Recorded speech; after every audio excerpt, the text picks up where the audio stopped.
What's up, everybody? It's Hector from the Insert Name FC podcast, member of the BellyUpSports Media Network. You can find us on all things podcasting, Apple, Spotify, Pandora, wherever you get your podcast fix from, you'll find us there. Check us out, Insert Name FC. Also, you can find the video versions of the podcast on YouTube and at GolzTV. GolzTV is a Hulu service, if you will, of soccer content made here in the USA. So go ahead and check it out. Lots of great content being posted over there, and you'll find me every once in a while with some of their original content over there with Yanks the Round Table or Wake Up MLS. You can also, once again, YouTube. And if you guys know, there's currently a jersey bet going on that if Olympic Lyon and Sevilla both avoid relegation, I will do a jersey giveaway. So the only way you guys are going to know about how to participate in the jersey bet is through YouTube. That's the only avenue I'm going to post it on. So this is your hint to go ahead and subscribe to the YouTube channel, click on that notification bell so you'll know when we're posting that jersey giveaway video. So there's that. This episode is honestly a really special episode for me, episode 170, because I have been trying to figure out how to invite somebody over that honestly I would tell you that if it wasn't for him, Insert Name FC probably wouldn't even have been a thing, and that is Ed Honcho from Saw Sports. Saw Sports is a Houston Texans sports YouTube channel that I made a lot of videos for. Actually, as a matter of fact, if you go to their YouTube channel right now, you'll find some of the videos I made for them.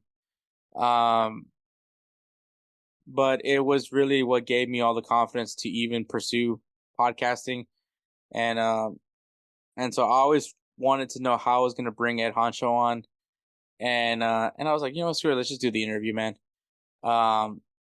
Especially now because he's definitely getting into soccer now, and probably it's thanks to me. And so I wanted to bring him on. So in this episode, like I said, we'll have overreactions, no headlines. We're gonna have Honcho on for our interview. Interview with Ed Honcho. We're going to recap the 2024 Copa del Rey final. Give you guys players of the week. Give you guys some games to look forward to this coming weekend. And we're gonna wrap this show with Ed Honcho again with our 5-a-side draft. And the topic is people in the internet, the interesting people that you find on the internet. So there is that. So this episode should be an interesting one, so we'll see how it goes. But so once again, overreactions, interview with Ed Honcho of Saw Sports, Copa del Rey, players of the week, games to highlight, and 5-a-side draft with Ed Honcho. Weird people in the internet. So should be a good one, man. Really excited. Hope you guys enjoy. So we're going to go ahead and take a break, and then we'll get going with overreactions. Are you ready to elevate your sports betting experience? Look no further than DraftKings Sportsbook. Why choose DraftKings Sportsbook? Unmatched variety. Bet on your favorite sports leagues or discover new ones to follow. Live betting. Test your instincts and feel the adrenaline as you bet in real time while the game unfolds. Promotions and boosted odds. DraftKings keeps the excitement going with a range of promotions, odds boosts, and special offers. And a user-friendly interface. Whether you're a seasoned bettor or new to the game, DraftKings' intuitive platform makes placing bets a breeze. Ready to dive in? BellyUpSports has partnered with DraftKings Sportsbook to give you an exclusive offer. Sign up at dkng.co/BellyUp150 and new customers will get $200 in bonus bets instantly when they bet $5 or more. Don't miss out on this opportunity to take your love for sports to the next level. Sign up today and let the games begin. Please gamble responsibly. 21 years or older. Eligibility restrictions apply. See website for details. Before we get going with overreactions, I want to just remind you guys, make sure you guys follow us on Instagram and X at InsertNameFC. Also check us out on TikTok, insert.name.fc. We try to post clips on there and also post things that, to give you guys some sort of interaction. Of course, that's where you can also vote for players of the week on our social media platforms as well. So be on the lookout for that. And once again, subscribe to YouTube if you guys want to know about the jersey giveaway, which more than likely might happen. That's the way to go. Overreactions, man. All right, so last week, you guys remember I talked about the 2024. Well, not necessarily the GA Cup, but I did bring up the Generation Adidas Cup, which personally for me, when I experienced it last year as an equipment manager for the Houston Dynamo Academy, it was a lot of fun. It was a cool experience, super stressful, but it was still a really fun experience. Maybe one day, hopefully, maybe one day I can go back there, maybe as a, I guess like would insert an MFC in some sense. I don't know what that would be, but that would be a pretty cool experience to be able to do that. But it's I don't know, man. This tournament got a really bad look this year. Congratulations to the Philadelphia Union for winning the U17 tournament, and also congratulations to Valencia's Academy for winning the U15 tournament. And the reason why I say that I don't. The word disaster seems kind of like, well, I mean, I guess since this is a reaction, it's been kind of a disaster. And the reason why I say that is because there has been more, at least brought up to light now, issues dealing with racial abuse, racial slurring being said in this Generation Adidas Cup. New York Red Bulls was on the receiving end. I believe they were. It wasn't necessarily another MLS academy, but it was said that one of the one of the invited teams, which they invite teams from Mexico, teams from South America, teams from Europe, and I believe a team from Asia as well. But they invite academies from across the world to come participate in this tournament as well. And New York Red Bulls, one of their players did receive some racial slurs towards him, and I believe they said that it was maybe Monterrey. I can't tell you who exactly it was, but from what I was told, from what I was reading, it was Monterrey that was the one that was saying it, and so that happened, and so New York Red Bulls. I'm guessing that obviously they did what all they think they could do, which is obviously report it and hope that the officials or the academy, the tournament board or whatever this is,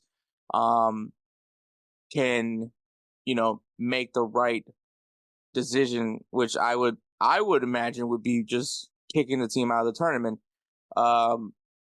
Clearly that wasn't the case. New York Red Bulls was not happy with that decision, if there was even a decision done on it. But so they ended up just they kicked themselves they kicked themselves out of the tournament because they just didn't feel like what the board or whoever was the officials for Generation Adidas Cup did not do a good job on how to handle that situation.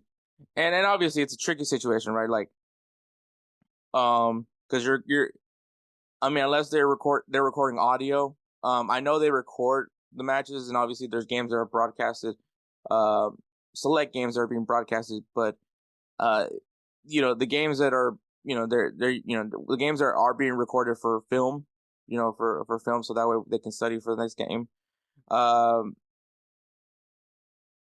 That's the one thing I'm not sure, because I don't think there's audio in that. And there might be. I can't tell you. I'm not savvy with that kind of technology, but I mean, if they do take out the audio. Actually, I think there is audio. I think I remember when so when I, like I said, when I used to work with the Dynamo Academy, the person that did the video analyst for the academy, he actually told me that like he removes the audio because, well, one, because I think mainly it's a distraction, but so like kind of, so there, yeah, the audio is available. So I guess, yeah, technically you could have just gone back, but then it's also like you're gonna have to hope that when exactly that incident happened, or you're just gonna have to watch the whole thing from start to finish and see where the word was said. And I mean, I don't know how well these mics can pick up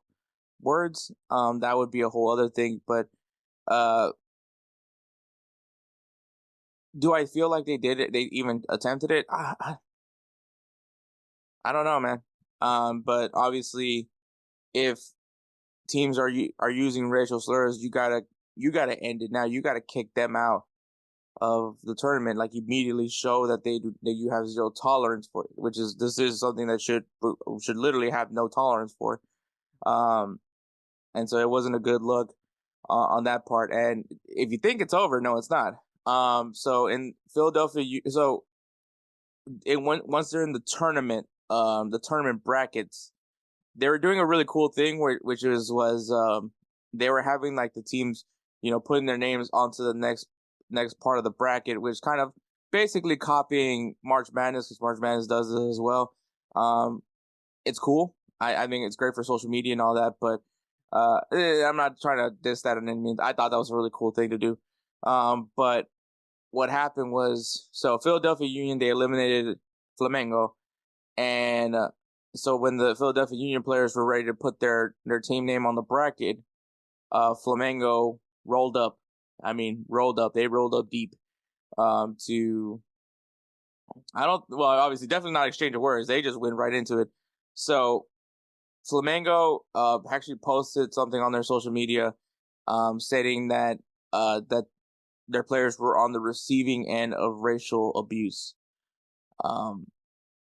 which obviously, and this is kind of like a big yikes, because Philadelphia, that's the team that just won the GA Cup.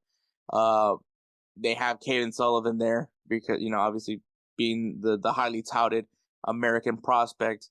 And now this happens, and I don't know if I can really tell you if I believe it or not. Like,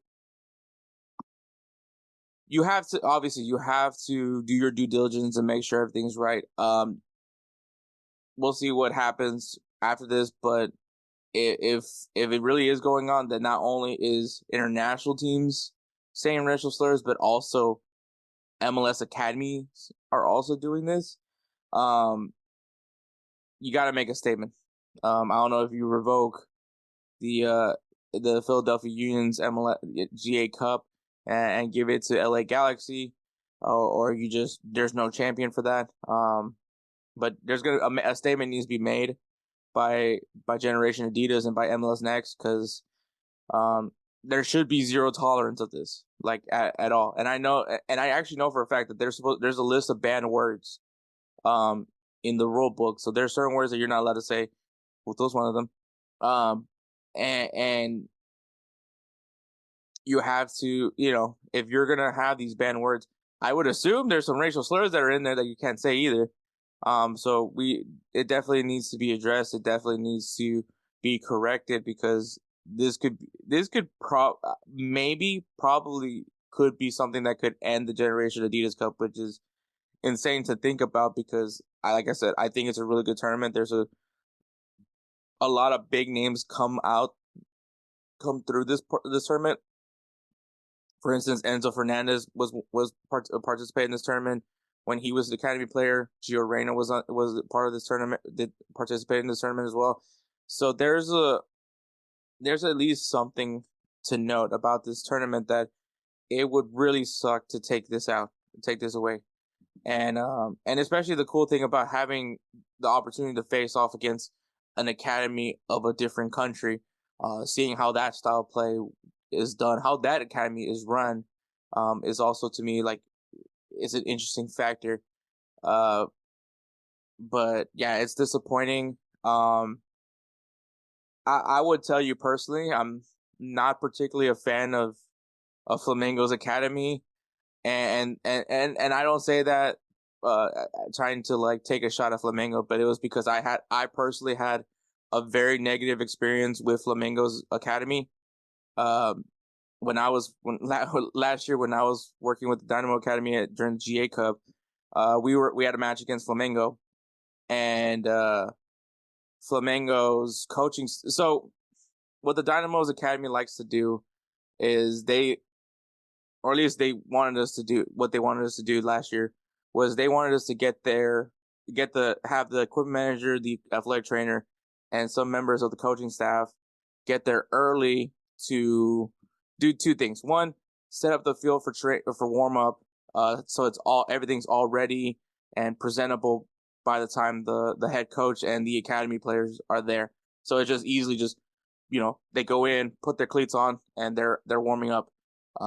So I understand that logic. And then the other one is they they preferred a specific side of the bench where they had the assistant referee, where the assistant referee is at. They liked having that side because I guess they felt if they were able to talk to the assistant referee, I don't know. That logic is their logic. I personally don't think it really mattered, but apparently Flamingo also wanted that advantage as well. So this is kind of what happened. So our field is set up. The cones are out, balls are out. As a matter of fact, I'm like setting up. I'm getting the bench organized so it's presentable. So when the players come in, and Flamingo, the coaching staff for Flamingo gets over there, and they're trying to like put their stuff, and it's like clear and obvious that our shit's on this bench, and they're just trying to put their shit in there, and so we started talking to them. We're like, hey, and this was kind of like the other frustrating thing was because it's not frustrating that they don't speak English. I'm not saying that, but clearly the thing that wasn't helping was the fact that none of us spoke Portuguese, and obviously they spoke very little English. So, but obviously they did the point that they did put across was that this was that this was their spot and that they are Flamingo. And they said that multiple times is that they are Flamingo, we are Flamingo. They kept saying that to us, and as if that was supposed to like mean something. And so I think luckily there was a referee who he wasn't going to officiate our match, but he just happened to be there, and he sees that what's going on, so he comes over and tries to like cool down the tension because like I said, there was tension because we weren't going to move and they wanted us to move, and so he comes in, tries to like calm everybody down. So the guy's telling him that to tell us to move out of the bench because that's their bench. I think his argument was that he was the home or away team. I forgot which one it was, but that was his argument that they're supposed to be on that side of the bench because they're the home or away team. And the referee was like, "That's not a rule. We don't have that rule for this tournament. So it's literally first come first serve. So if they got here first, and once again, if you see that our shit's already out there, then clearly, we got there first, and so." So the referee was on our side. He told them like, no, you guys go over to that bench. And then he pulls the ultimate like flex, which was knowing the FIFA regulation of where the home and away side sits on the field. And he was like, no, actually, technically, if you're going off of that, then you're supposed to be on that bench, the other bench anyways. And so they weren't happy about it. After that ref told him to go over to that other bench. They ended up calling I think they were trying to reach out to the tournament staff to try to get this corrected. It never happened. We stayed where we were. We ended up losing that game 1-0. But yeah, it was, so personally for me, I have a bad taste in my mouth with Flamingo. That's not here to tell you guys that I think that Flamingo's lying or anything like that. I think every situation needs to be definitely handled and corrected if need be. So I'm definitely on the side of making sure that hopefully the tournament, the staff of the tournament, the board or whatever you call it, the officials, make sure that they handle this right, because this is not a good look in general. Like not only for MLS Next, but also just culturally. We're trying to say that we're trying to, end racism. We do the end race. FIFA has the end racism campaign. We try to speak on tolerance and try to preach that we cannot talk to other human beings this way, and yet we still have this issue, and I think that there's got to be a statement made. There's got to be a statement that needs to be laid out that, hey, we do not stand for this.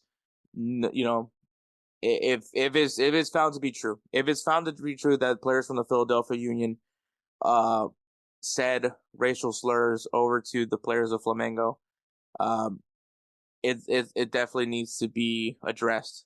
And then it's all obviously, if it is true, it's a very bad look on Philadelphia Union's academy because, Philadelphia Union is considered a top academy. They're obviously Kevin Sullivan, considered the best 14-year-old in the world right now, and overall it's just not a good look. That's gonna now bring baggage over them. And already some people don't like Philadelphia Union as it already is because of Tim Kernan, but like I said, this is all if it turns out to be true. But I mean, it's definitely safe to say that Flamengo is not coming back to GA Cup, especially if it is true. But I mean, there just has to be a zero tolerance. I don't know if you suspend a team from the tournament next year or what, but there has to be a statement made by MLS Next and Generation Adidas to ensure that this doesn't happen again. I think this easily could have maybe been avoided, and I try to say maybe because at the end of the day, people are gonna do what people are gonna do. Like it's like what's going on with the puto chant. Like, I mean, we keep telling people to stop saying the chant. We keep telling people to stop doing it, and people still do it. So it's one of those things that, like, until you make a strong statement and saying that this is not going to be tolerated, like, I don't know, banning Mexico from a tournament, and then fans are realizing that they're now hurting their team, their national team. So, like, and kind of go back to GA Cup though, but yeah, it was insane. It is insane. It's unfortunate that this is coming out, and I hope it gets corrected. That's all I really gotta say. I hope at the end of the day this gets corrected immediately, and because this is a really cool tournament, man. This is like I said, man. Like when I worked it was a lot of fun, super stressful, but very much a lot of fun. And I know it's a fun experience for the guys as well, for the lads, and I don't want that to be lost. I think it's still an amazing, fun tournament, but obviously shit needs to be corrected, and I think that's all I can say from that. But all right, we're gonna go ahead and go straight to my interview with Ed Honcho from Sauce Sports. So enjoy. All right, guys, we have a special person on for an interview.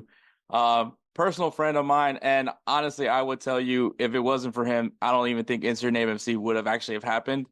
And that is, of course, is Ed Honcho of Sauce Sports. Fun fact: this is actually kind of where I started, was with Sauce Sports. But Ed Honcho, I mean, thank you for coming on. I knew eventually I was gonna have to bring you on at some point. I didn't know how I was gonna do it, but I was, you know what? I was like, fuck it, it's my podcast. I can do whatever the hell I want. So I appreciate being here. It's I guess a little bit different being on the other side. So cool. I'm glad to be here. I appreciate it, man. Definitely glad to be here. Yeah. Like I said, man, Sauce Sports, obviously it's a YouTube channel that you have grown quite substantially. I would definitely say you definitely have the following. Loyalty is very strong there. Sauce Nation is very deep. I know that for a fact. But obviously this is a soccer podcast, so I should mention soccer in some sense. Are you a fan of soccer? Yeah, actually. And to anybody maybe, well, Hector is my soccer Wikipedia, basically. And I don't think that I would have been as interested in the game as I am today. I actually went to my first professional game this last season. I definitely plan to go to many more. I had a great time. Anytime, like I said, I go to have a soccer question or some new edition or something like that, I always refer to Hector because he gives me great insight. So yeah, I would say I'm not as knowledgeable as I would like to be, but I'm definitely a fan of the game. I've grown to have a new appreciation for what they call the beautiful game. You mentioned the Houston Dynamo. How was that experience for you? Like, where were you sitting at? I was not too far from. I don't know what the Dynamo's definition. Almost like I guess their version of the Red Rowdies, but like kind of near like I guess the band where they're beating on the drums and everything. And it's just like the energy and the excitement. Even the near miss. It's just it's a little bit different than like maybe a basketball game or a football game. It just seemed to be like a much more lively crowd, much more energetic. And I feel like some of the other teams have adopted a few things that I saw happening at the Dynamo game. So whatever that little group is called, the Dynamo kind of not too far from those guys. Yeah, the supporter section. That's what they call it in footy. But yeah, no, that is very true. Obviously, you played at the collegiate level in American football. Um, there's a lot of discussions, especially from American pundits that are saying if Americans were to put more attention into soccer like they do with football and basketball and those sports right there, do you feel like America would just be like a soccer powerhouse? Um, I think it's very possible. What I am starting to notice that maybe I didn't see when I was coming up, kids in my age group, nobody watched soccer, nobody knew anything about it. But now I see a lot of the younger kids, they have a more depth knowledge of the game, especially like younger urban kids. Now, I don't see them playing it as much. I think that there might be a better route. Everybody loves to go to football. It's kind of the gladiator sport. Um, but I do believe that it is picking up momentum. About them being a powerhouse, that's tough. We produce a lot of athletes. I guess scientifically we could figure it out kind of the way we figure out everything else. But I think some of these other countries, it's just it's bred in them in a different way. Same way we'll have passion like in America, we'll have passion for football and baseball coming up. I think you have some of these other places. I mean, it's like as soon as they can walk, they're kicking a soccer ball. And so I think it's hard to talent is good, but I think there's a part where passion comes into play, and it's kind of hard to emulate that same level of passion. Honestly, that's probably like the best answer I've ever heard from an American. So, but obviously, Saw Sports. This is where I got my real start, in my opinion. But for those of people who don't know what Saw Sports is, what is it? Or I guess to quote the guys from Radio 610, what the hell is Saw Sports? And how did that all start for you?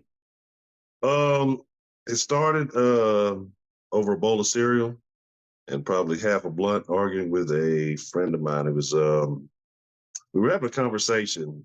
I think it was around the time of Osweiler getting traded, or it was something around the Osweiler time.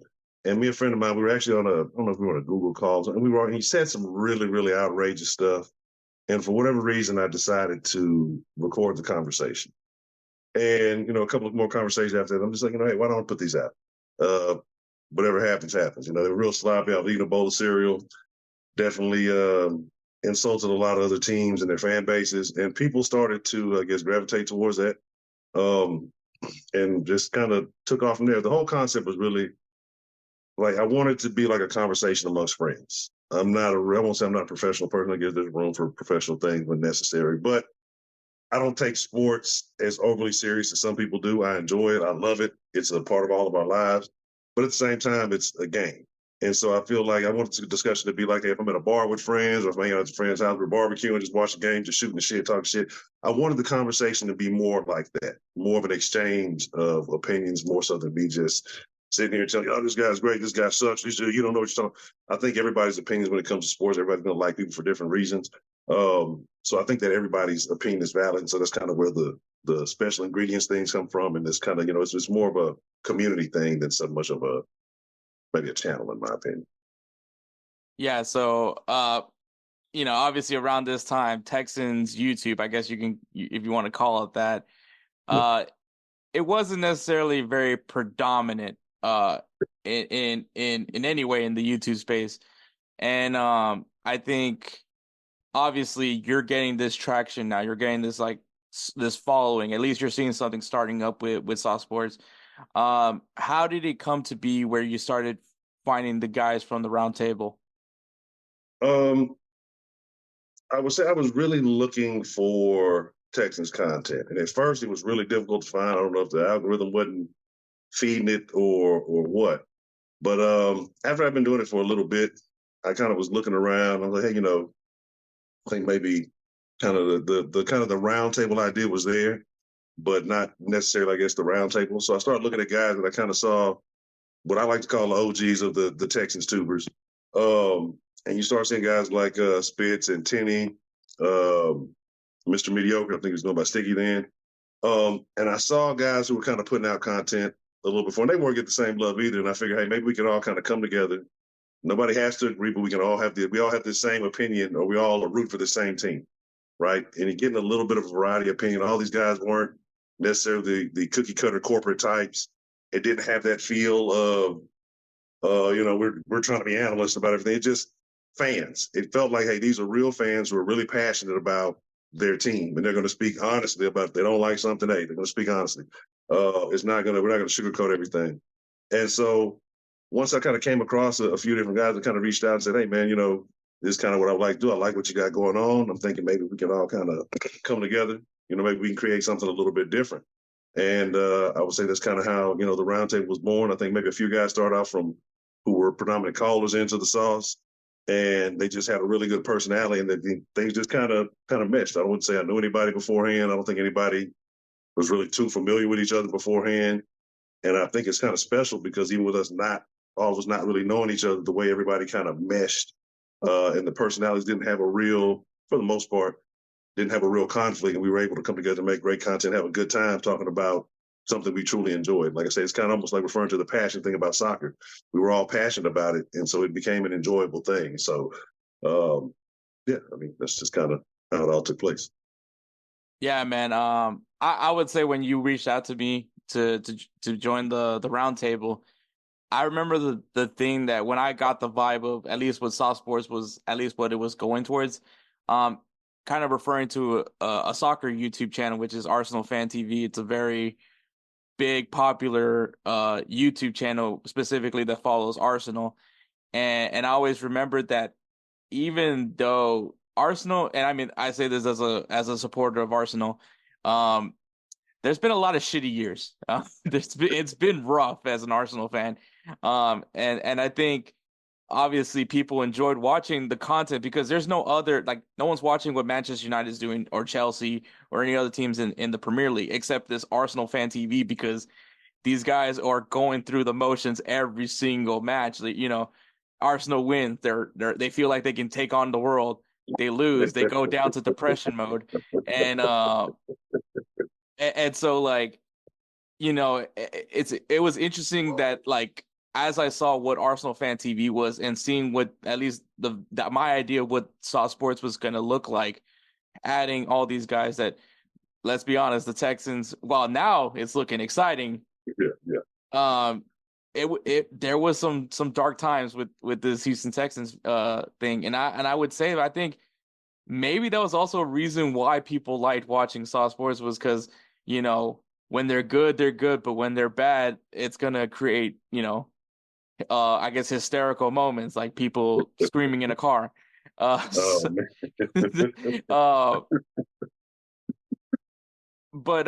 for you, what was that moment where you feel like it's clicking? Man, I would say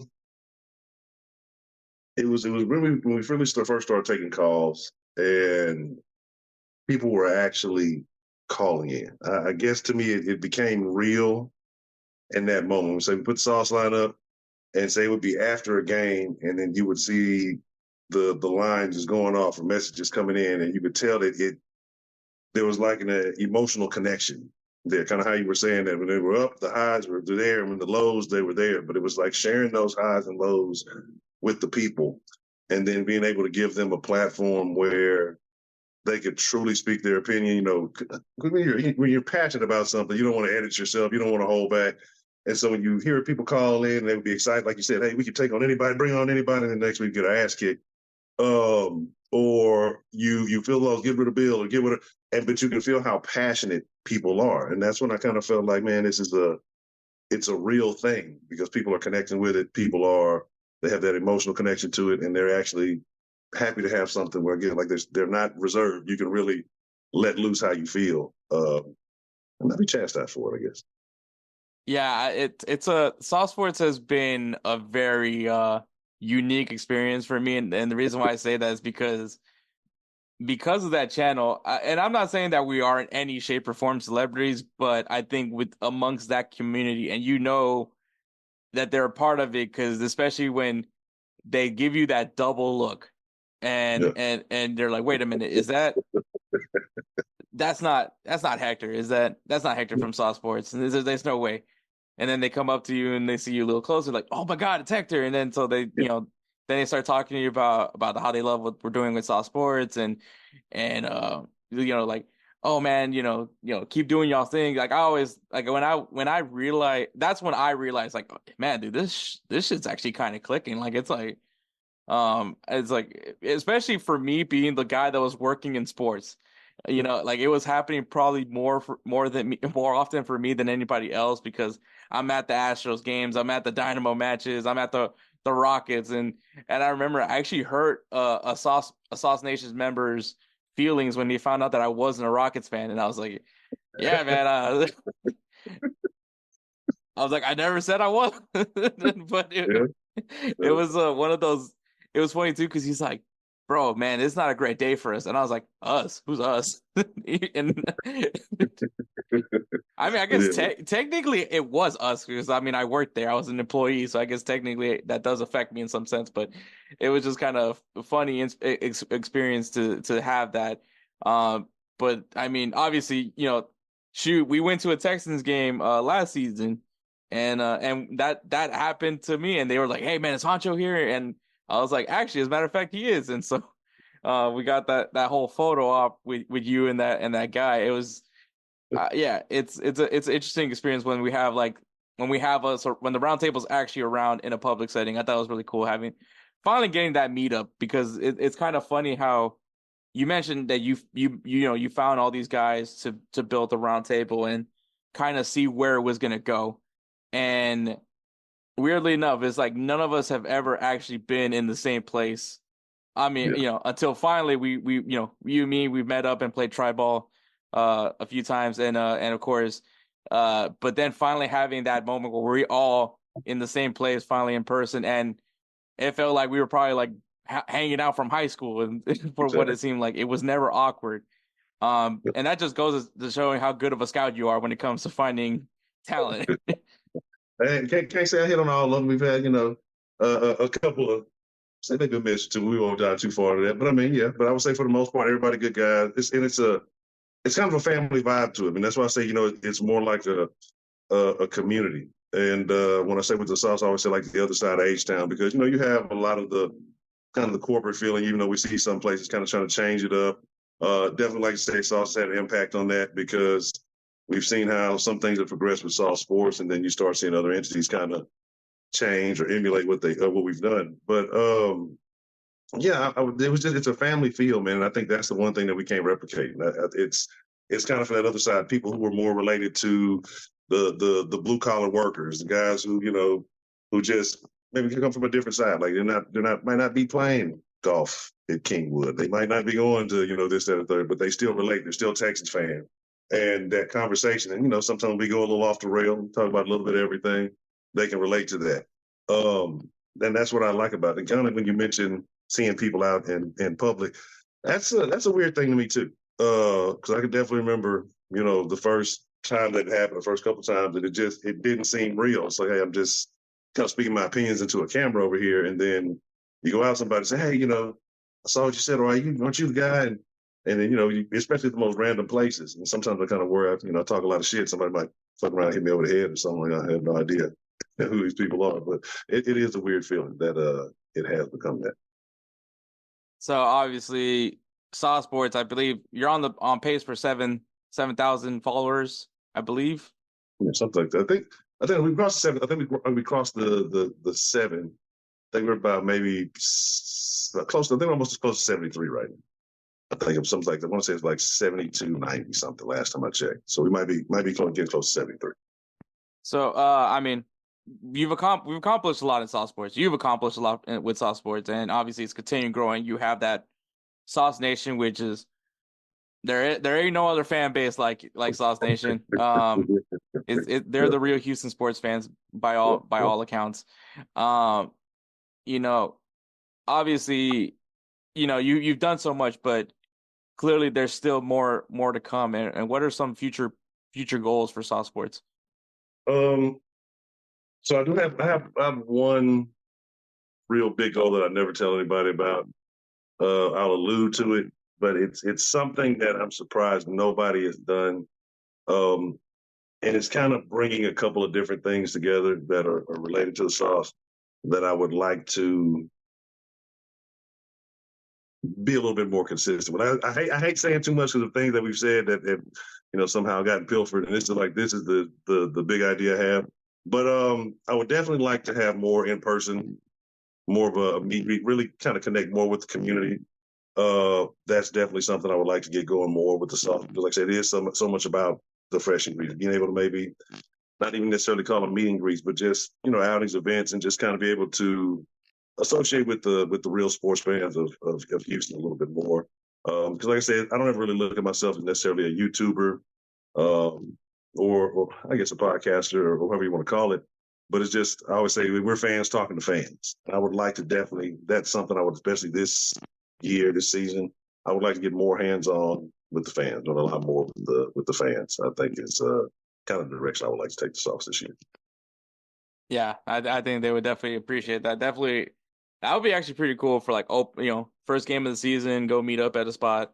That would probably be the move. At least I'm thinking that. But yeah, I mean, obviously, I've been one of your soldiers for quite some time, man.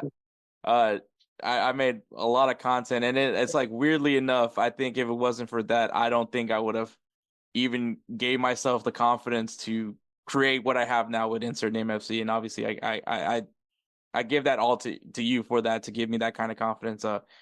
When when you see when you see guys like building their own platforms from what you've been able to instill into others, like what does that mean for you? Man, I'm a big encourager of people to do their thing, because even though maybe somebody else out there doing it, nobody's going to do it quite the way you're going to do it. Now, of course, I'm not saying be out there just putting any kind of crazy thing up, but I think there's a lot of people who have a voice that need to be heard. I would look around, I'd see different people who are just as invested as any of these people like to call experts on the 4-letter networks or whatever. They're just as knowledgeable. So, maybe you put your thing out there, you do it in a different way, your personality, let it shine through. I think that everybody should have some type of, what's the word, maybe a media outlet. Whatever you're passionate about, whether it's sports, whether it's art, video games, whatever. We live in a day and age where it's easy to broadcast your voice. Just hit record, you upload something. And I think if you have something valid to say and you want to be heard, I encourage people to do it. I know it can be scary. It can be a little intimidating because people, we're the biggest critics of ourselves. I still, criticize myself every time I go live, but you kind of got to get over that and just, put yourself out there, and you'll be surprised. I think there's a tribe for everybody, and I think that those people who are going to resonate to your voice, whatever it may be, they're going to come and they're going to find you, but you have to put yourself out there to be found. So I encourage, anybody who's ever thought about it, slightly considered it, and I say, give yourself a go and put yourself out there. Do, several pieces of content, because your first content is never going to, be a home run. And then you grow and you develop it. And you'll kind of find out if it's for you or not. But I think everybody, if they can kind of shake that little initial fear, I encourage everybody to make some form of content that they're passionate about. Yeah, definitely. Yeah, I like I said, I don't think Insert Name FC would have even been a thing if it wasn't for you, and so I always appreciate that. I knew that eventually, once I had some sort of following on this podcast, that I had to try to bring Soft Sports on, and let not only Insert Name FC fans, but also BellyUpSports to know about what Soft Sports has done, because I think it is one of the most unique things when it comes to, the fact that we have so many other fan bases now replicating what Soft Sports is, or at least try to. Everyone's now has their round table. And it's kind of weird. It's weird to me because especially when I was doing a lot for Soft Sports, I never really cared about what anybody else was doing. Yeah.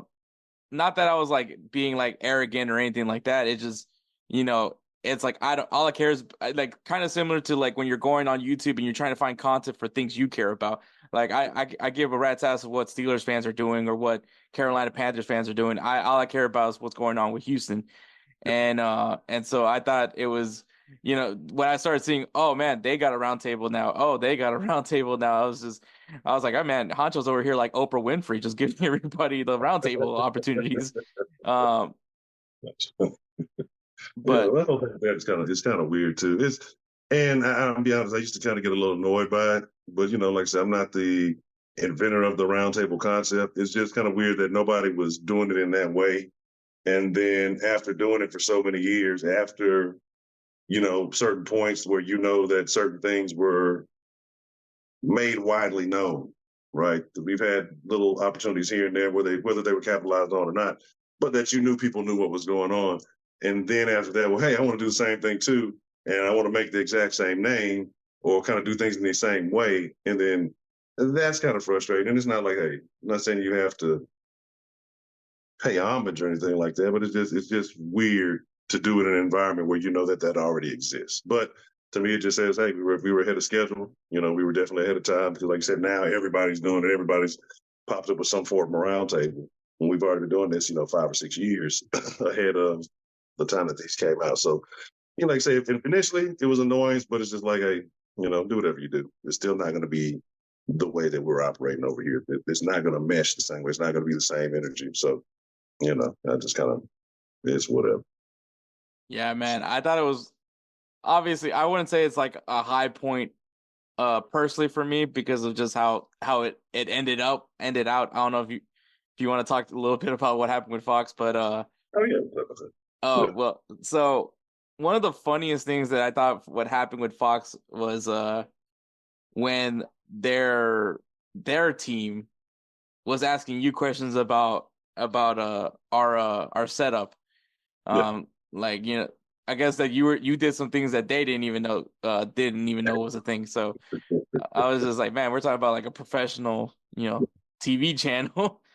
And I mean, as far as like your video and audio learnings, I never asked, but obviously I always liked your setup, always liked how you had everything going. And it's kind of been now with me is like I'm teaching and I think maybe that's what you kind of did as well, was just teaching yourself how to do stuff like that. Like now that I remember I tried so hard to avoid making a video version of this podcast, just because I didn't want to deal with video editing. And then I guess fortunately or unfortunately, depending on how you look at it, maybe just because now I actually had to do more work, thanks to GolzTV, I had to make a video version of the podcast. So then I had to actually start. And I actually remember thinking, I was like, man, how the fuck did did Honcho do this when I started doing my video editing? And then yeah, it was just a lot of YouTubing and trying to figure it out. I guess like how'd that start out for you? Do you have like a video editing background or? Absolutely not. Like I say, the whole thing just kind of, I would always dibble and dab with stuff. I used to always kind of tinker with Photoshop. I've done that for a long time. There were several years I didn't probably touch a computer for a long time.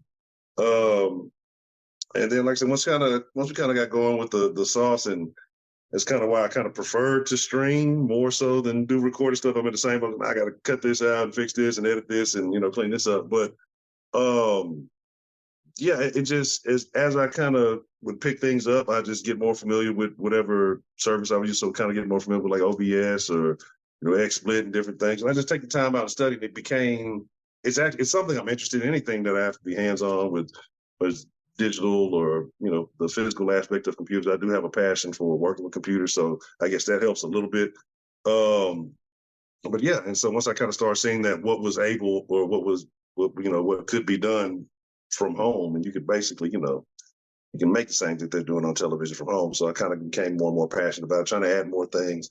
But yeah, I would say that or wanting to do maybe add a little something just for the people. Even though I may not have known how to do it, it might be some little feature, some little pop-up or something like, hey, if I put this out there, I know that they would enjoy this, or somebody's going to make a comment about it, or something for the community. So that would kind of motivate me to want to do little extra things. But as far as really having a background in it, I wouldn't say so. Not until I really started streaming and started doing more video content and kind of learning the skills I may need as I go along. That was how I would say I probably pick most of it up.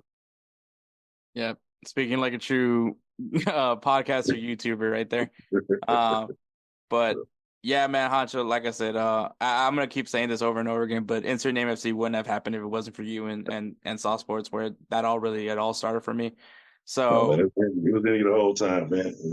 I could definitely tell it was always in you. The way you present things in a very understandable but knowledgeable way. And that's something I've always admired. If I went so all over the place, that's probably a skill I could work on. I may have a point, but I'll give you some crazy ass explanation. But the way you put things in, like I say, just a very digestible and understandable way. And that's why I say, even with the baseball, even with the soccer, that you've helped my knowledge in those areas grow exponentially. Now that I'm actually watching baseball games beginning to end. I'm actually knowing what's going on. I'm actually knowing who's that. Like that's all from advice and information you provided me. So I want to thank you for that because you've made me a much more knowledgeable sports fan. Expanding my range from outside just football, basketball into other sports that I may not have delved into as much. So I definitely want to say thank you for that. I appreciate that, man. And I think that's actually a perfect way to end this interview. Uh, this is your time, man. If you want to plug anything that you want that's going on with Saw Sports, anything that you want people to follow, uh, the floor is yours. Soft sports, definitely. I mean, if you're a fan of sports, period, we mainly talk. It's going to be Houston's heavily Houston Texans. And that's something I definitely need to work on. I want to definitely, start implementing more Astros, implementing more Rockets content. But if you're a sports fan, period, because we have fans from all over the place. If you come in, you just like to talk shit. It doesn't matter. That's a big thing. People like to come in and talk shit. I'm always about, hey, I'm a big believer in free speech. Unless you're just coming in doing some off the wall stuff, definitely not gonna cancel you. But softsports.com, take you right to the channel. Softsports HTX on Instagram, Twitter, and there's a Soft Sports TV on TikTok, right? And there's nothing there. But I've been devising a plan this weekend. So if you're a TikToker, you're a Houston sports fan, I recommend following that. Definitely have some shenanigans up my sleeve for that. Because I definitely know in this kind of day and age is a little bit different than it was when the sauce first started. So I know there's going to be some new content, some different kind of content that's going to come from that. So definitely check that out. Other than that, I wouldn't advise the other stuff for too many people who keep it sports. But yeah, just for softsports.com, I mean, that'll take you where you need to go to find anything you need soft sports related. All right, appreciate that. So we'll take a break and segue to the next thing. This won't be the last time you see Ed on this episode. He's actually going to be on here for our five-a-side draft, so look forward to that as well. But thank you, Honcho. I appreciate it. Shout out to Heck, man. Appreciate it. Hey guys, this is Hector from the Insert Name FC podcast here to tell you guys about Canada Dips. It is a great tasting, superior alternative to traditional dip using CBD in a way that is radical, enjoyable, and effective. It comes in 5 core flavors: wintergreen, mint, citrus, mango, and American spice. Canada Dip CBD is the new evolution in dip, allowing guys to enjoy great, long-lasting taste without the downsides. If you guys want to go ahead and try them out, use the code BellyUp20 at CanadipCBD.com. Once again, BellyUp20 at CanadipCBD.com, and you'll get yourself 20% off your purchase. Thank you again for Canadips for being a great partner of BellyUpSports. All right, guys. Thank you so much, Ed, for coming on for that interview. Long awaited, but glad we were able to finally do it. But all right, the 2024 Copa del Rey, I was about to say Copa America. 2024 Copa del Rey has concluded. Congratulations to Athletic Club Bilbao, who beat Mallorca 1-1, and they won in penalties 4-2. Athletic Club Bilbao had 69% of the possession. Very nice. Athletic Club also outshot Mallorca 30-13, with Athletic Club Bilbao having 7 shots on target to Mallorca's 5. So I would probably say in efficiency department, Mallorca was winning in that one. The opening goal came from Mallorca by Danny Rodriguez in the 21st minute. And then in the 50th minute, Ohan Sunset scored the equalizer. It went the distance, went to penalties, where basically Athletic Club Bilbao scored all 4 of their penalties, and yeah, Mallorca just couldn't. Manu Morales and Nemaja Randonic, they just couldn't put theirs in, and that's what sealed the fate for Mallorca as Athletic Club Bilbao has now won their 24th Copa del Rey. The last time this team won the Copa del Rey was in 1984. So it's been 40 years since Athletic Club Bilbao lifted the Copa del Rey, and I gotta say, as someone that has no affiliation, no reason to support Athletic Club Bilbao because obviously I'm a Madrista, there is one player that both me and Edward both agree on, and that is Iker Munai. Iker Munai, who has come up through this academy, has played there all his life. As a matter of fact, he's 32 years old. As no, not 32. Is he 32? He was born in 1990. He's 31. Wait, no. Well, I'm 32. He's 30. Yeah, he's 31. I can't do math right now. But he's an academy product from Athletic Club Bilbao. He got called up and he has never left Athletic Club. He's stayed with that team. So that there's not many guys that you're gonna find out there that has stuck with the same team, especially when it's a team like Athletic Club Bilbao. So and I mean I'm sure most of you guys are probably just finding out that Athletic Club Bilbao was even a team. So but Iker Munai, a very solid player, man. Someone that me and Edward definitely very much enjoy watching. But he stayed loyal to Athletic Club Bilbao for so many years, man. And to be able to lift the Copa del Rey had to be a very satisfying moment for him because his commitment to the club has paid off. So congratulations to Bilbao. Enjoy it. Um, the Copa del Rey is a very important trophy. I gotta say that. So, hats off to both teams to make it this far, man. Solid all around. But Mallorca, you gotta focus on that relegation battle, man. Gets to be down there. All right, Players of the Week, man. So, Players of the Week is brought to you by SeatGeek. SeatGeek is an amazing website or app, depending on how you use it. It has such an easy grade system. It is a color system. If it's green, that means it's a great deal. Go ahead and buy those tickets. If it's red, that means look elsewhere. You're gonna find a better deal. I guarantee it. And if that doesn't sell you enough on it to your buy your sporting events, concerts, comedy shows, whatever you can get tickets for besides movie theaters, SeatGeek is gonna have it.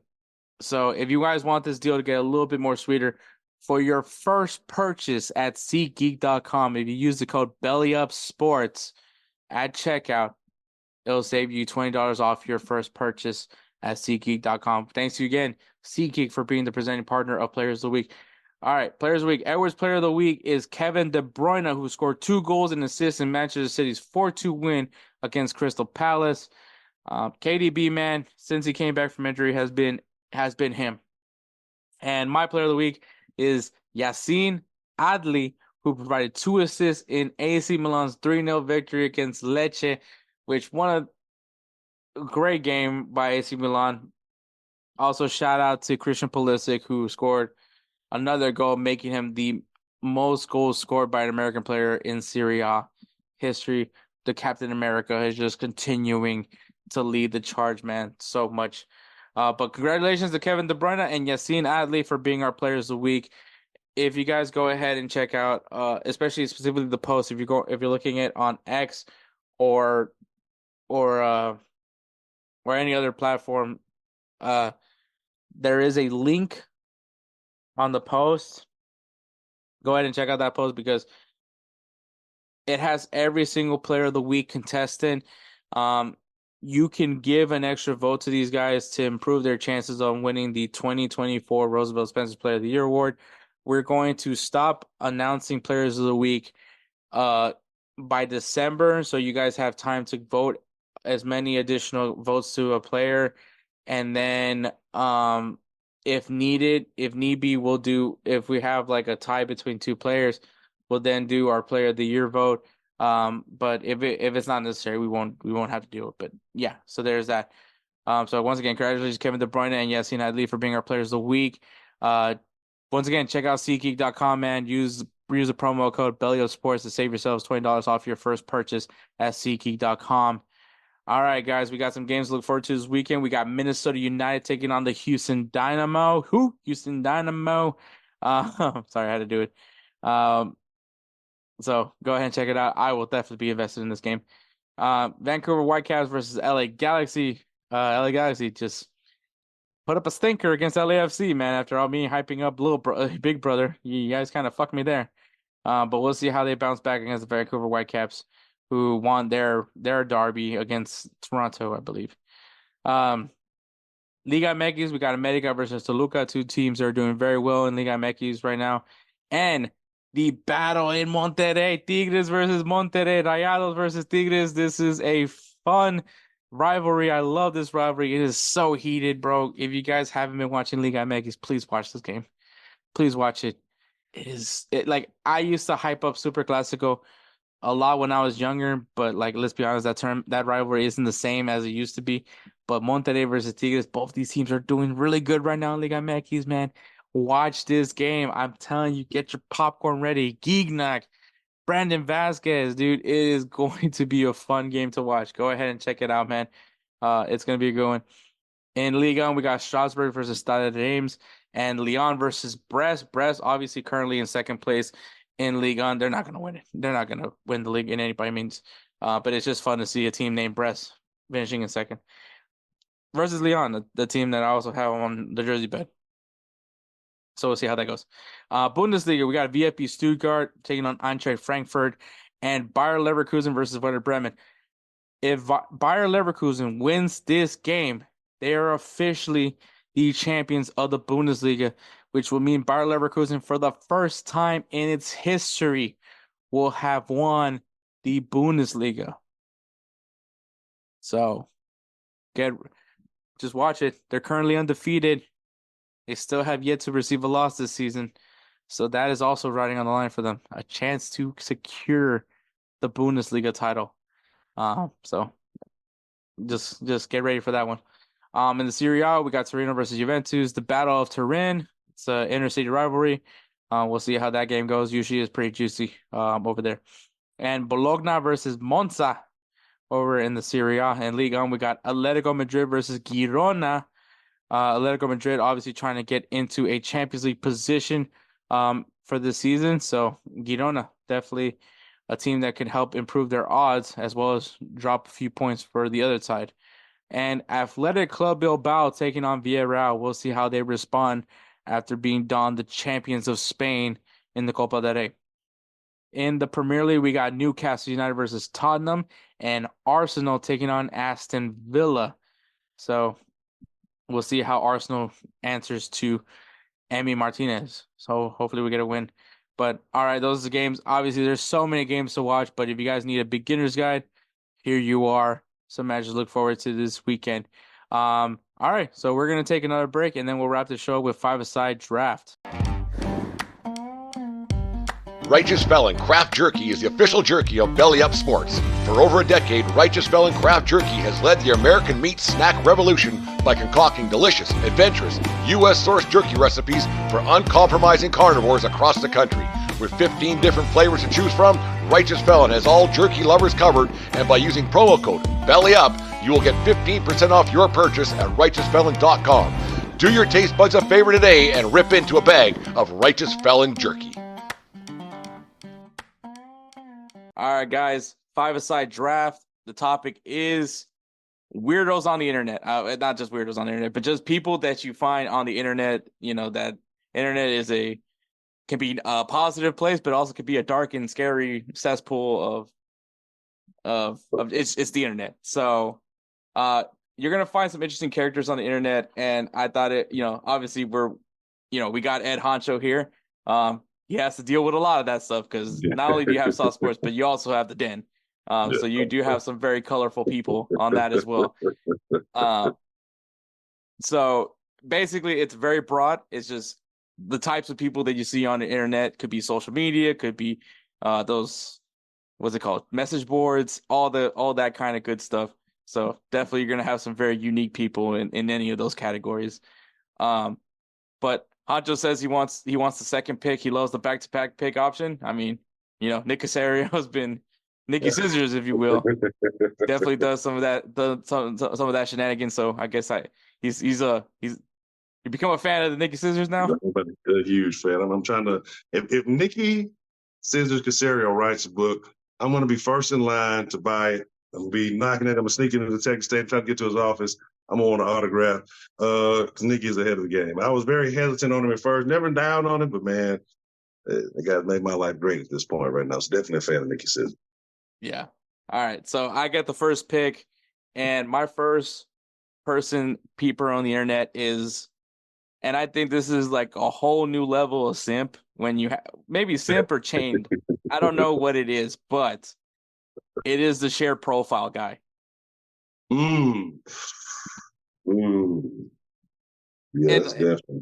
This is actually the inspiration for this draft, by the way. So I made a reel and a guy on Facebook commented on it, and at first I was gonna like go off on him, like fuck you, what the fuck do you know?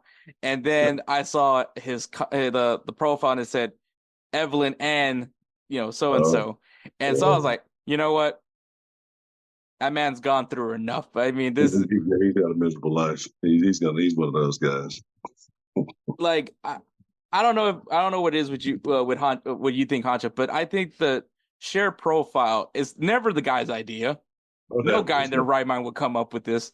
But it's either two things. One, she doesn't trust you. Actually, that's it. She just doesn't trust you. That's pretty much it. And yeah, it's a preventative measure. If a relation to me, if they have a shared profile, it's already on the rocks. I mean, no matter what you do, it's a bad situation for everybody involved. She's probably also that person that, like, when you get a text message, she'll look over and say, "Who's texting us?" Oh yeah, who's texting us? Yeah, it definitely, like I said, it's a bad situation, man. You can't win. And then how do you bring up the premise of that idea? I think that we should have a shared Facebook profile. Like, yeah, it's an uncomfortable situation all the way around. I definitely I couldn't condone it. In no way, form, or fashion. Like, you gotta have some kind of problem. You can't have your own private social media profile. Yeah, it's a bad situation. Yeah, but all right, who's your number one pick? This is tough. This is tough because the symphony is strong on the internet.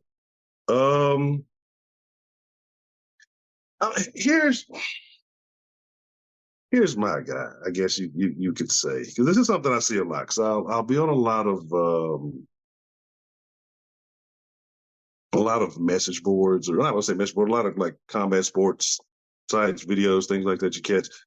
I would say fighting expert who's never been in a fight.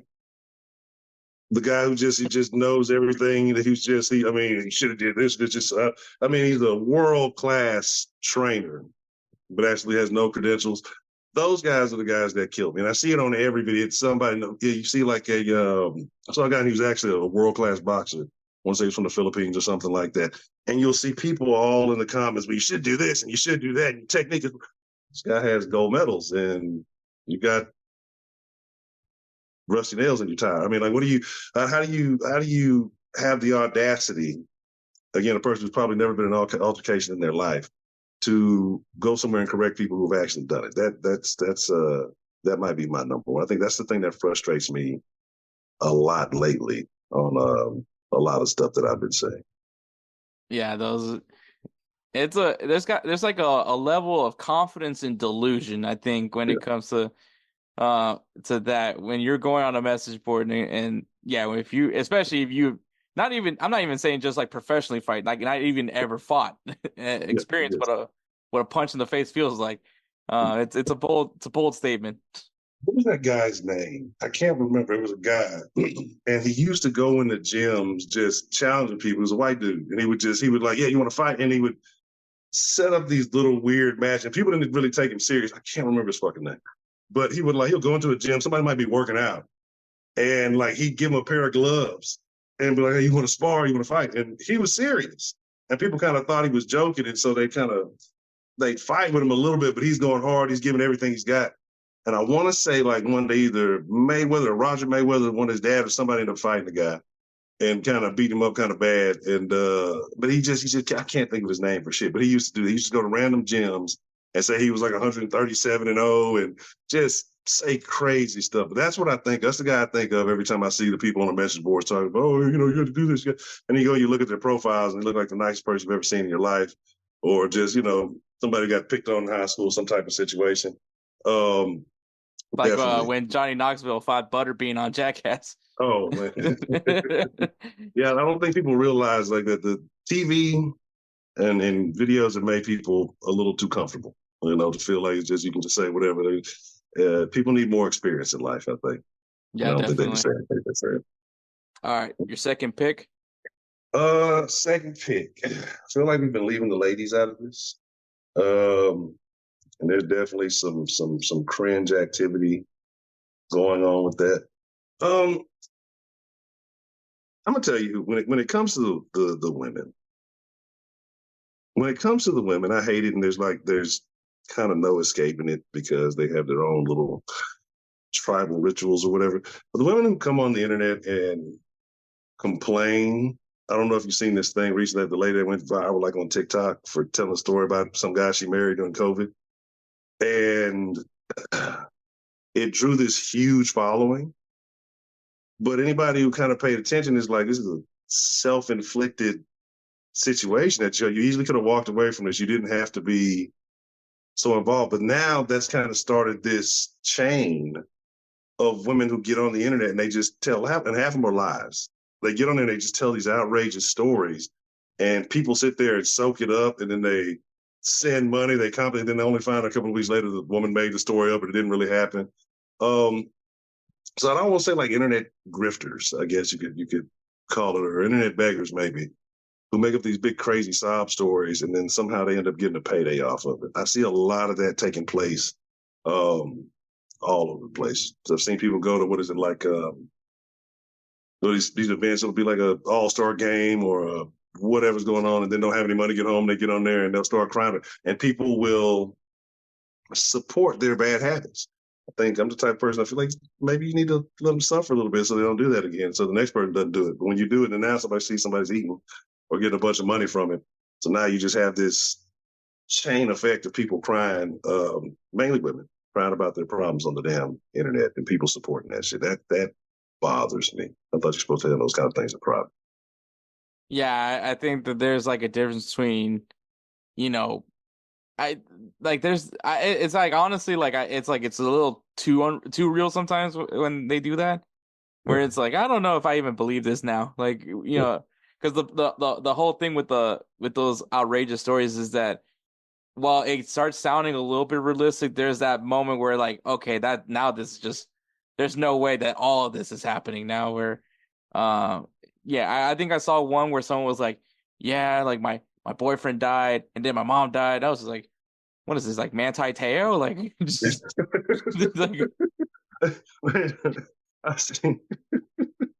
I saw something, and this is why I say you got to be really careful with it. Because the one chick that had it, she told a story that when they added it all up, it was 8.5 hours. Nobody has a story that's that good. Nobody has an 8.5 hour story to tell about an old relationship and all the ups and downs that happened. Like, if you realize it was this much, then you might have been the problem. But that's super funny about the Manti Te'o thing. But yeah, that's kind of where it is. I seen a guy tell a story, and it went viral. It went viral on TikTok or something like that. And it just so happened that for whatever reason, I don't know why, it's not a show I even knew existed. I happened to cut on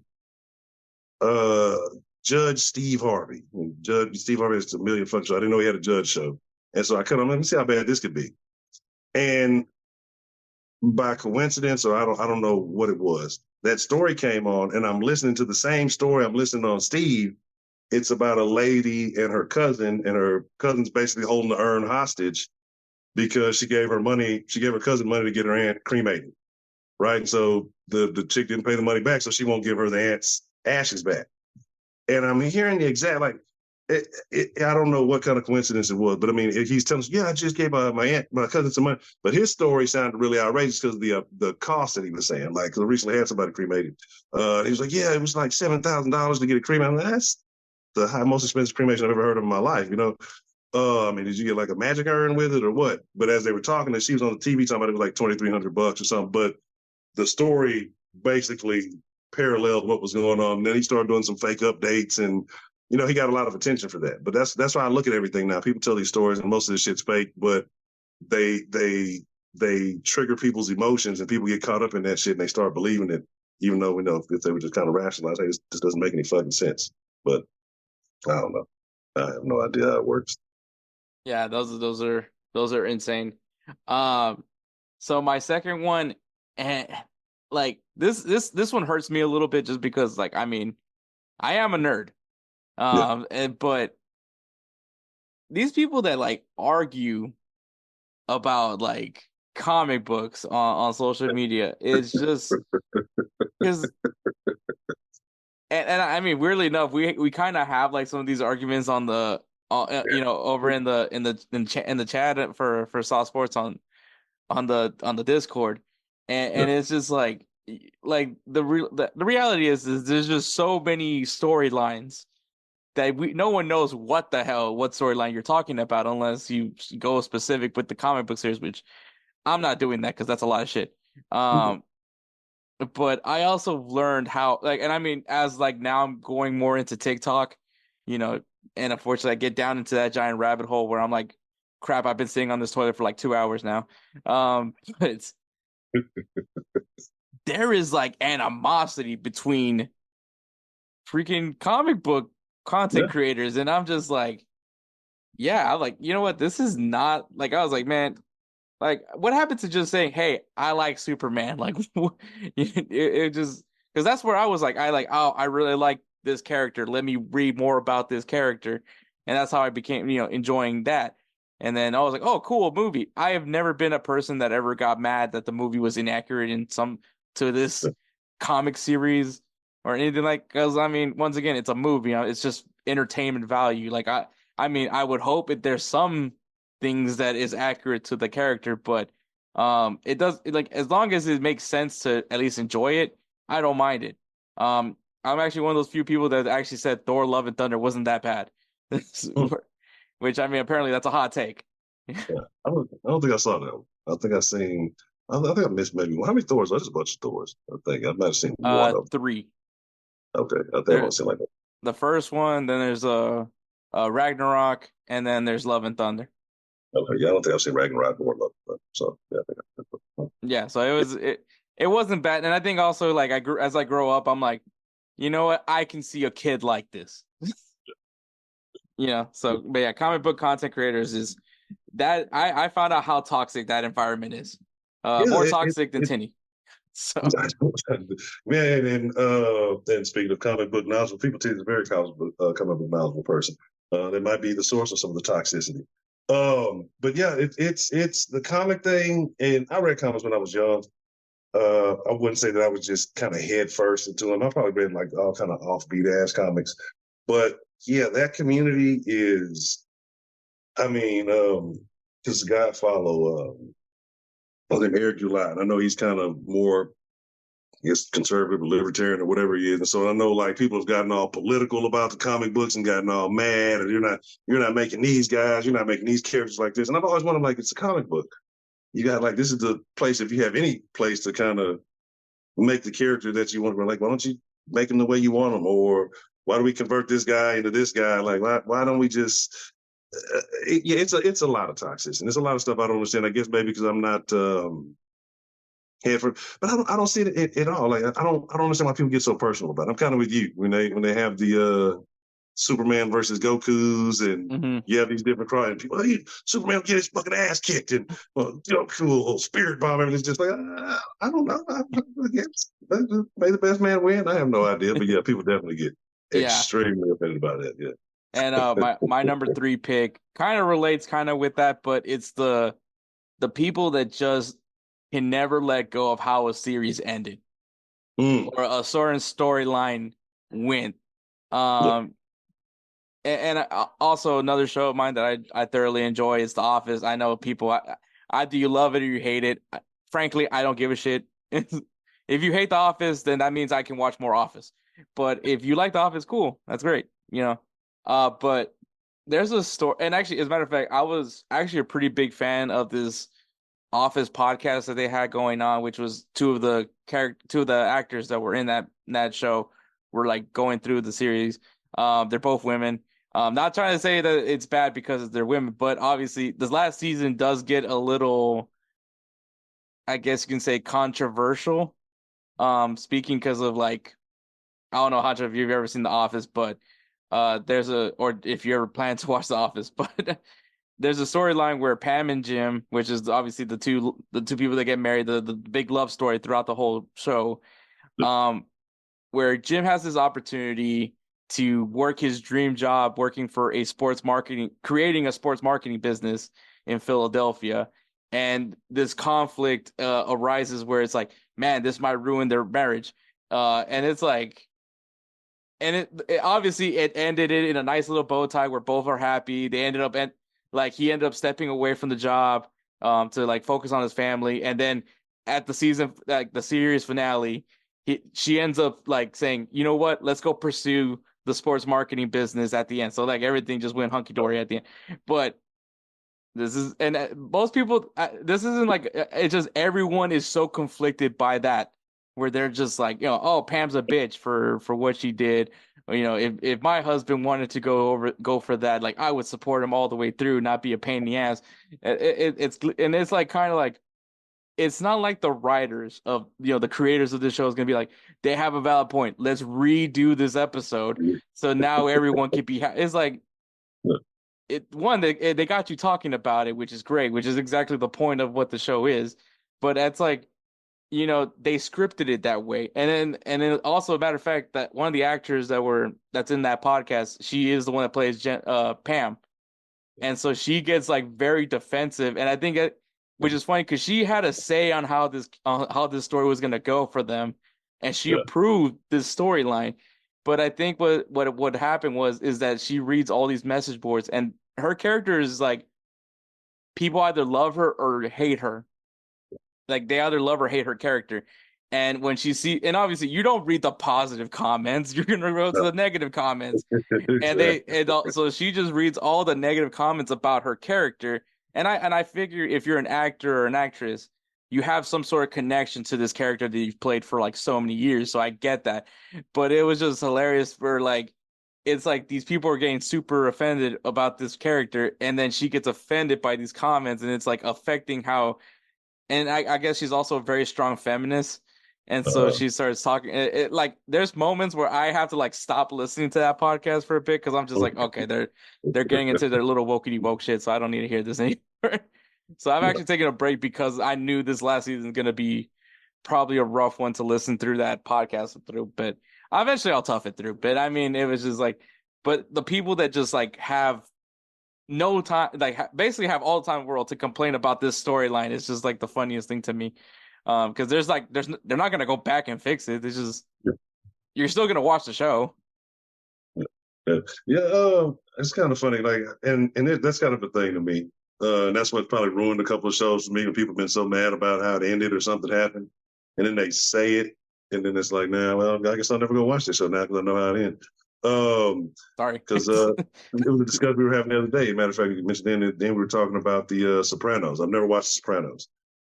We talked about a bunch of movies I hadn't watched, and people are like, you gotta go watch. You need to go watch it. It's great. So I was like, I don't want to watch it now because I've heard so many people complain about that ending, and just kind of, I remember people talking about they thought their TVs had messed up and all kind of different shit. But well, it's just kind of open. I don't want to open it. I want a finite story that concludes in a manner that is, we can wrap this up, like say, put a bow tie on it. Because my mind's going to go all over the place. If I don't have a finite conclusion as to what happened with this, but I've seen a lot of people who, were very upset with a show like that because of that. But again, my kind of thing is either you enjoy what's put out, and you may have, you may be kind of disapprove. Like, I wish it would have went a little different. But I don't think you can hang on to it. If it's that bad, make your own damn show. Like that's almost to the point where make your own ending the way you want to. I guess that's where if you know so much, why don't you do it? Yeah. Kind of but I guess like I said, I guess that's where fan fiction and shit come. People just think, well, if I'd have made it, I'd have did it like this then, But yeah, people yeah, people are going to find a reason to complain no matter what. It could be a great ending. Well, they could have done it this way. And it's just like, yeah, I could definitely see that. People who fucking complain about the endings of TVs and movies and shit like that. Yeah, definitely. Yeah. All right. What's your third pick? My third pick. This is the tough one. I actually had to kind of slip a mind there for a second. My third pick are people who go into spaces that they honestly have no business in. It's almost kind of like people who are just looking for a reason to complain. Because you'll go somewhere, if you say it's a black space, you say it's a woman's space, or it might be a theme page dedicated to this thing, and it's something they put out there in jest, or it's like it's supposed to be a joke. And then somebody comes in and takes the joke and they analyze it all critically. Well, this isn't really funny because, that's not what we're here for. We know, we're all grown adults here. But people who go in other people's spaces kind of ruin shit. Or like say maybe a space and, somebody who's racist comes in here. Well, this and this got a bunch of crazy. It's like, well, why are you here? Like, yeah, this could be a problem. But the bigger problem is like, why are you so obsessed with something that doesn't necessarily pertain to you, that you're attracted to go into an environment where this exists, so just so you can have something to complain about? I think you might actually be the bigger problem than this. Like, that's something it's hard for me. If I don't like something, I'm just not going to affiliate. I'm just not going to associate. This ain't for me. I'm going to go find something else. But like for you to sit there and take the time to go watch something you don't like, and then to comment on it, and then have a discussion. I see people have a back and forth discussion and 50 fucking replies, but like, why? I don't have the patience or the energy to engage. I got like a 2-comment max on anything that I get into. If I say something, you can argue with me. I got 2 comments. And then if I catch myself doing the third, I'm like, why am I doing this? What value am I getting out of this? And I just leave the shit alone. So people may think they got the best of me or whatever. It's like, nah, I don't have the energy to fucking sit here and argue with a person. Because obviously I already got their mind made up about whatever the fuck it is. And so, yeah, literally the change my mind guy. can't change my mind. It's funny you say that, and that reminds me of Darren Ravel. I don't know if you're familiar with that guy, but he's like I guess one of those journalist people. But a podcast I like to listen to, Part of My Take, they always troll the hell out of him, and it was Black History Month. It was like a few years ago, but Black History Month. I forgot, someone accused him of being racist, and so he goes into a Black History Month space on Twitter or X, I guess that's what it's called now. And he starts going on this whole tangent about how he's not a racist, that he has an autographed Rosa Parks NAACP card, which when he said that, I remember everyone was like, shouldn't that be like in a museum or something? Like, Rosa Parks like NAACP card seems like something pretty important to have, like in the Smithsonian or something. So he goes. It was just like, I'm sure these people were just going on like a regular like on this day in African American history and just discussing that, and then you have this like random white guy just come on and just goes on like, I'm totally not racist, guys. I have several things signed from, like, as if he went to MLK on the day of his speech, had this little book to have him sign. It's like, no, dude, you have a page that that should probably belong to a museum. I also have a dream, Mr. MLK. Can I share my dream with you? But yeah, definitely. Any white people who may be listening, if someone accused you of being a racist, don't try to prove you're not. It always ends up way worse, and half the time it's just somebody fucking with you because they know that you're gonna get triggered.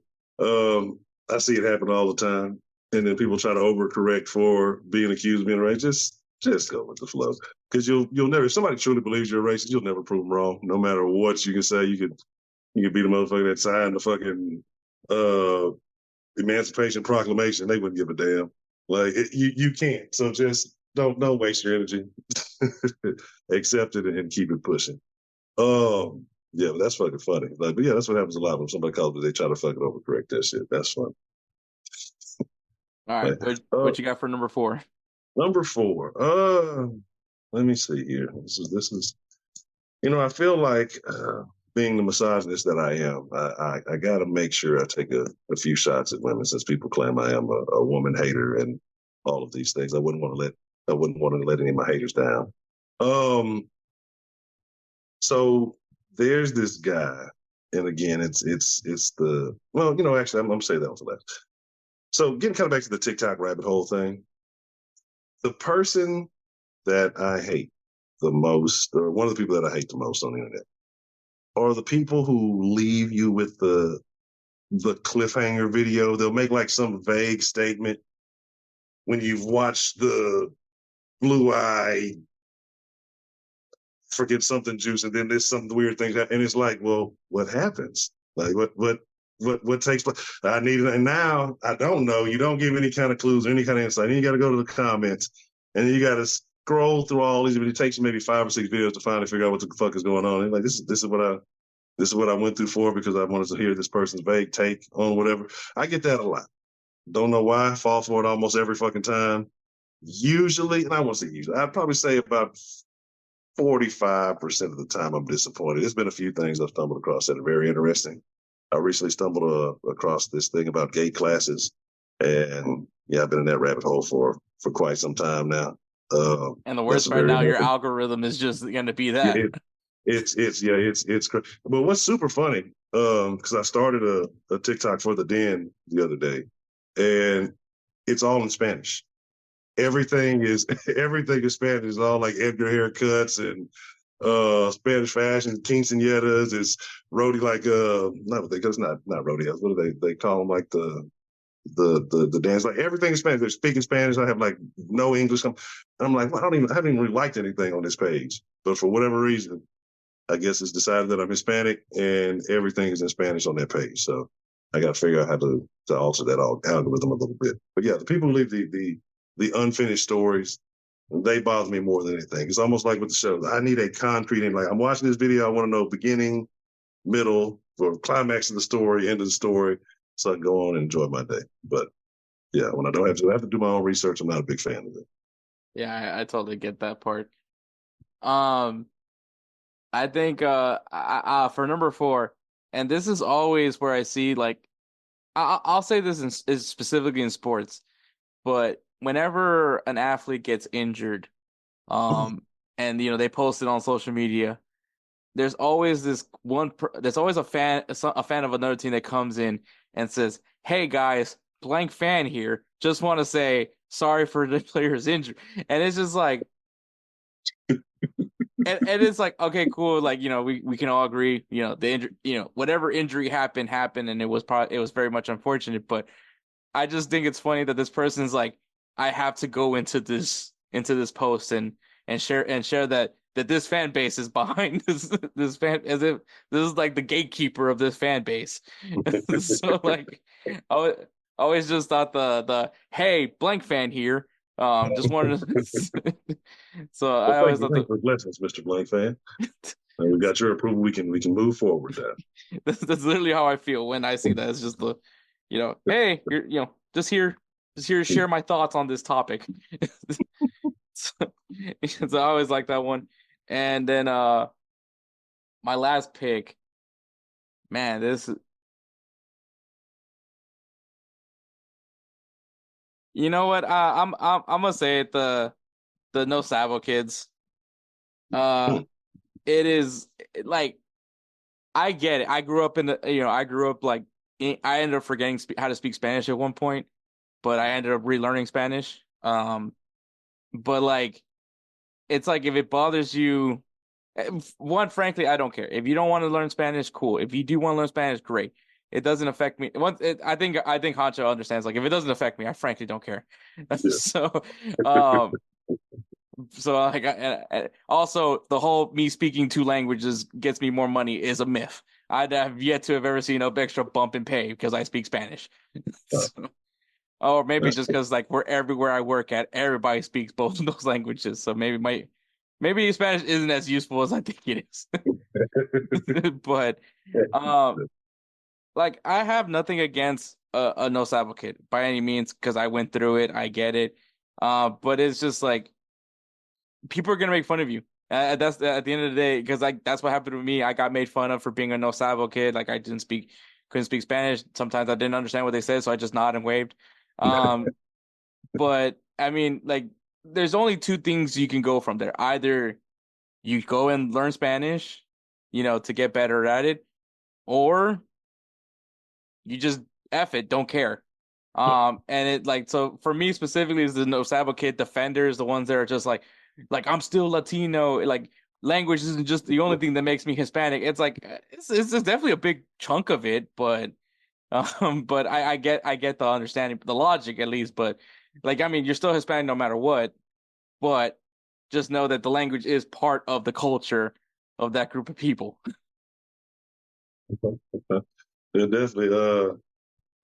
Definitely, I'm like you. When I don't understand, I just say, "Man, yeah, yeah." No Nintendo. I might have like one or two words, and that's my problem, especially if I try to speak a little bit. Like I'll know a bunch of words when I'm sitting in my room on Duolingo or something. But then when the actual situation occurs and I'm not expecting it, somebody like, "Oh my, oh shit," I can't recall nothing. So yeah, I bet it's definitely a different kind of pressure. Because I think all my Hispanic friends, I don't think any of them speak. Their dad speaks Spanish. Uh, Poorly, apparently, according to their grandmother, because their grandmother was a Spanish teacher. And so she said the dad speaks shitty Spanish and none of the kids speak Spanish at all. So she was very disappointed in that. So I could definitely see how that could be be a thing. Yeah. So that's my last pick. Honcho, what is your final pick? My final pick, and I said I was going to base it on the women, but then I started thinking about it. Some of these dudes are just as bad at this nowadays. People who go on the internet and share stories about their bad dates, like especially immediately after the date. And then I always enjoy it because then when like you kind of really get to the bottom of the story, it's really their fault. They're the reason why the date went bad. But they'll, I went out and I looked like this and I wore this, and then you kind of see that she sent some kind of catfish picture or something. And I don't know why. Like those people, exactly why. But again, it kind of relates to the thing I said earlier when we put the sob stories on there, but specifically with the dating thing. Because then you get that reinforcement of compliments. Oh, well, you look beautiful. They're lost, and you shouldn't have. How dare they? And the dudes do the same thing. Well, you're such a nice guy. If it was me, I would never. Well, you're not in his DMs. You're not trying to hound him. It's that. I won't say that ego reinforcement. Maybe you are hurt. Maybe they did get their feelings hurt and they want that validation from the internet. But yeah, those people like this. Fucking go on another date. Go if the dating thing is really what it is. Like go find another date. Just don't go on one of those 20-in-1 shows. Those things are terrible. Those things are the where I don't even know that became a thing. I can't fucking stand those fucking shows. I mean, there's always not Love is Blind, which I don't wish that on anybody. I watched one season, and it was only because I had to support a friend because he was participating in it. And he wasn't even on it. Like he had like one clip, which was I swear to God, I was like, it was a fuck Mary it was fuck Mary kill waffles, toast, and pancakes.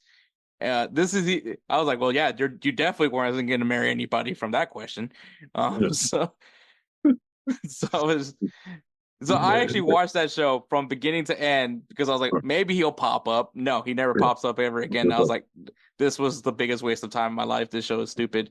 Like at least when I watched The Bachelor, like I found it enjoyable in some sense. And then, once again, same thing. I was supporting a friend that was participating in it.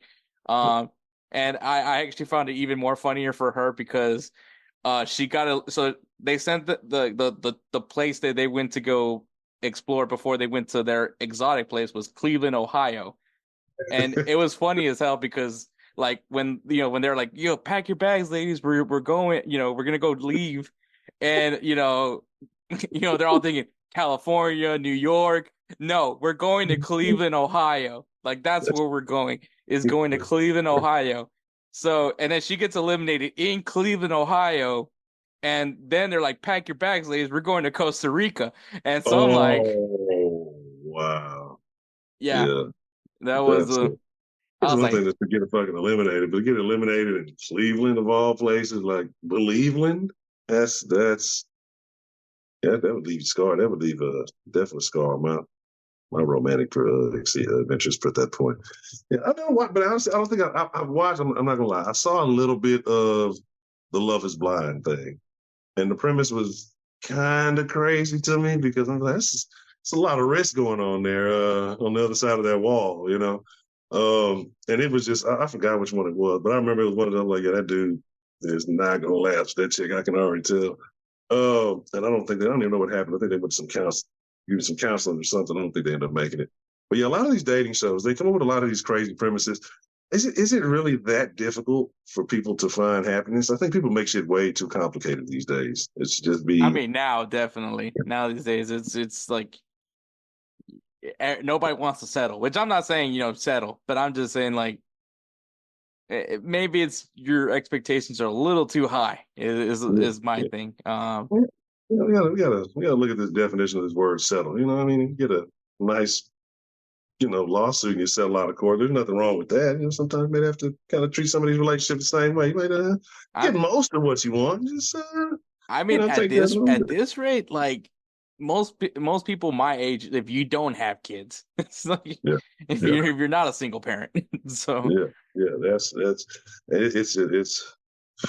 a wild world out there. Actually, as a matter of fact, I went out on a date and the girl was like, "You don't have any kids?" I was like, I don't know if that's like a good thing or a bad thing now.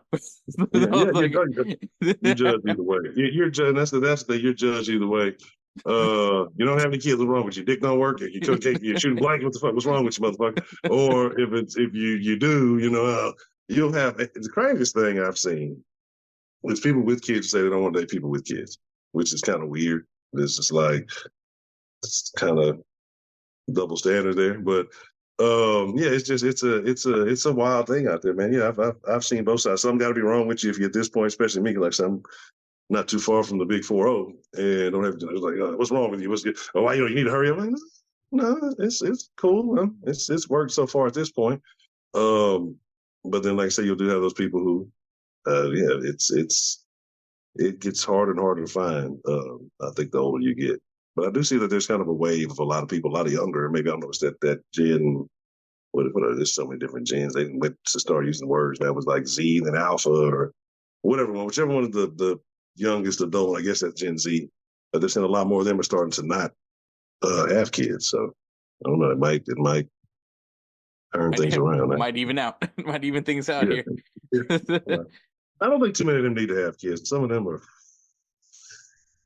Yeah, I think it's probably better if they definitely don't. But yeah, that's probably true. But all right, that's 5-a-side draft. Obviously, Honcho. This once again, remind everybody where they can find you. Definitely, like I say, Soft Sports, HTX. If you are a Houston sports fan, if you're not a sports fan, it's pretty much Ed Honcho HTX on my random usings online. Ed Honcho HTX on Instagram and Twitter. I think it's Honcho HTX on TikTok. Soft Sports HTX on Instagram, Twitter, Soft Sports on Facebook, and I want to say Soft Sports TV on TikTok. So definitely those be the best ways to find me. And then All right, Honcho, appreciate it. So we'll segue right in and wrap this show up. All right, shout out to Hector, I appreciate it. Thank you.